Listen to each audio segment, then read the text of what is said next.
The Bible eventually revealed to us the meaning, prophetic meaning of what happened to Jonah. And so in Matthew 12, verse 39 and 40, it said, "But he answered and said unto them, An evil and an adulterous generation seeketh after a sign. And he said, There shall no sign be given to it, but the sign of prophet Jonah. He said, For as Jonah was 3 days and 3 nights in the whale's belly, so shall the Son of Man be 3 days and 3 nights in the heart of the earth." This is Jesus speaking. So Jesus was validating prophecy in types and in shadows. He said, the same way Jonah was in the belly of the fish for 3 days and 3 nights, he said, me too, I will be under the earth for 3 days and 3 nights. So here Jesus validated prophecy, and he affirmed prophecy from the type and the shadow of prophecy that happened to Jonah. But there are other prophecies in scriptures. I read for you already from Psalm 16 verse 19 to verse 9 to 11. The psalmist said, "You shall not allow my Lord to suffer corruption or leave his soul in Hades."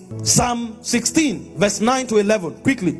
It said, "For thou shalt not leave my soul in hell." This is David speaking. It said, "Neither will thou suffer thy Holy One to see corruption." Now, these things that David said, Peter came to explain it. Acts 2, 30 to 32. Help me. Go to verse 29. I want to show you where he quoted David. He said, "Men and brethren, let me speak freely unto you of our patriarch David, that he, both dead and buried, his sepulchre is with us unto this day." He's telling them first, David, who is one of our fathers, has died, and we know his grave. He is buried. He said, but David prophesied that you will not allow your Holy One to see corruption. So if David has been buried, what was David saying? Go to the next verse.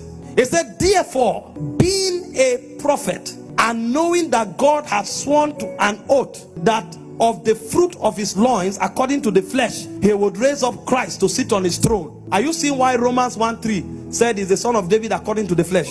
Go to verse 31. It said, "He, seeing this before, spake of the resurrection of Christ, that his soul was not left in hell, neither his flesh did see corruption." So what Peter was explaining here is that what David was saying in Psalm 16 verse 9 and 10 is actually the prophecy of the death, burial, and resurrection of Jesus. So he affirmed it here. So apart from types and shadows, actual spoken prophecies were also being fulfilled. And finally, the ones Jesus himself said with his mouth. Here was Jesus speaking. John chapter 2 verse 18 to 12. So it was prophesied in type and shadow. It was prophesied by prophets, and Jesus himself said it. If Jesus had not risen from the dead, every other thing he said would have been a lie, and it would have been foolishness